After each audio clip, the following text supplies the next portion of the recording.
Sin ninguna duda. Desde luego, sobre todo además teniendo en cuenta cuál ha sido el resultado de las autonómicas aquí en Andalucía y cómo eso va a condicionar los resultados de las próximas elecciones municipales. Y además teniendo además en cuenta el número de formaciones políticas nuevas que pueden concurrir a estas elecciones municipales que se van a celebrar en mayo. Yo una cosa que quería apuntar con respecto a, siendo un poco apéndice de lo que ha dicho el invitado, es que la situación no es que se vaya a poner dura, es que ya es dura. Ya es dura, sí. Es decir, la factura de la luz ha subido un 60%. Comparándola con las facturas de la luz del año pasado, luz, la gasolina, ha subido en fin, un 40%. Y luego además tengamos en cuenta cuál es el escenario que se está dibujando, porque hay dos factores que aquí alteran esta realidad. Primero, el tema de la guerra de Ucrania. Ahora mismo ha habido una ofensiva que está poniendo contra las cuerdas al ejército ruso, lo cual significa que el comportamiento de Rusia va a ser mucho más impredecible. Entonces, la dependencia que existe del gas nos va a pasar una factura muchísimo mayor. Claro. Y luego, otra cosa, el problema que hemos tenido con Marruecos, que a su vez ha revertido en un problema con Argelia, hace que seamos extremadamente dependientes del gas que importamos de Estados Unidos. Claro. Entonces, además, como bueno, pues, el coste de importación es mucho más alto, va a hacer que la factura de la luz siga subiendo. Entonces, teniendo en cuenta que hemos perdido una gran oportunidad porque podríamos importar el gas mucho más barato de Argelia y distribuirlo al resto de los países de la Unión, ni estamos ganando dinero con eso y la factura de la luz va a seguir subiendo en tanto que tenemos que importarlo. Eso se transporta por medio de buques, lo cual encarece el coste de esa misma importación. Bueno, pues, Que no son narcotraficantes, es decir, el narcotraficante es un delincuente mucho más sistemático, mucho más contundente, con un objetivo claro. Esto parece más bien una acción torpe, sin estar bien planificada, primitiva y violenta, sin haberlo calculado muy bien. Ahora, lo del tema de lo de la cámara es fundamental, es decir, ellos deberían o debían de ir con un objetivo claro. El que les pegaran o no fue la consecuencia de la acción que emprendieron, es decir, quiero conseguir tal cosa, si para eso tengo que pegarle una paliza a todos los señores, pues lo hago. Entonces es posible que fuese algún tipo de encargo de alguien que conociesen anteriormente. Seguro que la policía no tardará mucho en descubrirlo. A mí este espectáculo no me seduce en absoluto, pero entiendo, por otra parte... ¿Los toros sí? ¿Lo que son las corridas de toros y las tapeas sí?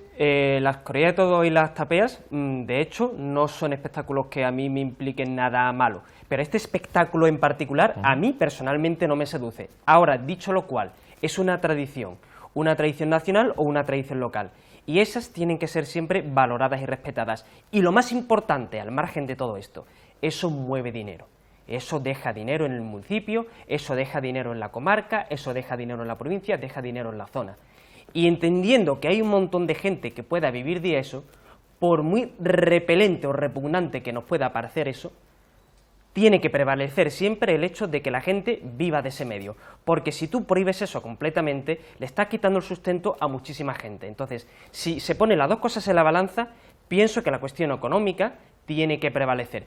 Y una última cosa más, si se tiene que llegar a algún tipo de acuerdo, algún tipo de regulación que trate de contentar, si no a todo el mundo, al menos a un sector determinado, eso tiene que pasar por una regulación legal que vaya completamente en contra de prohibir.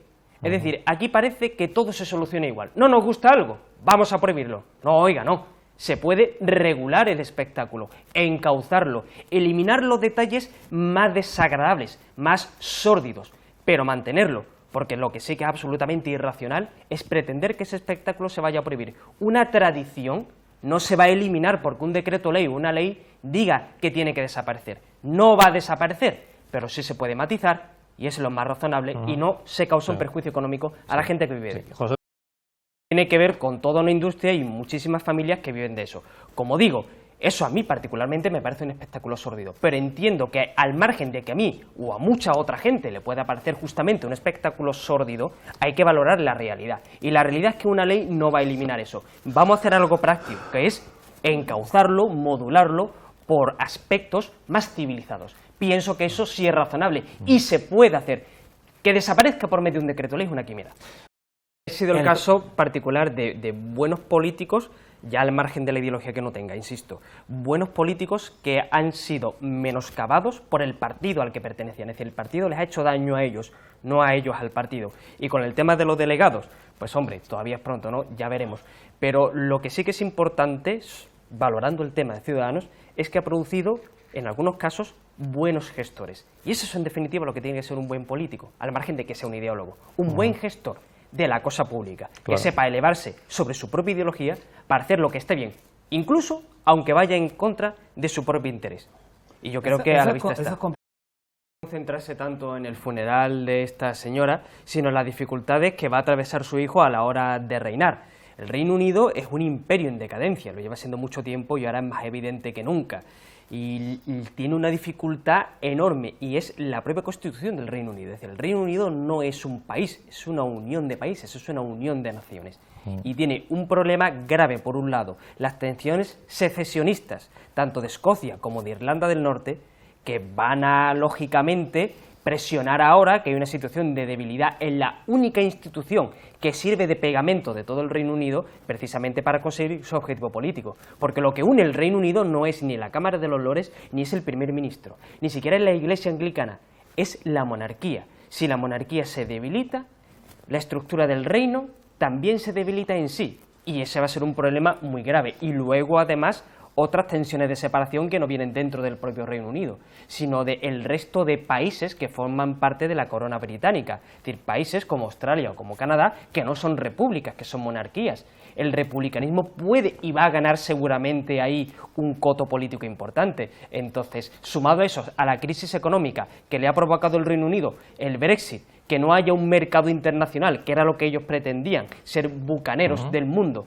Como no han logrado eso, se va a juntar todos esos factores, y si este rey no tiene la suficiente elasticidad y sensibilidad como para unir dentro de su figura todos esos problemas y una visión de solución, el Reino Unido las puede pasar canutas.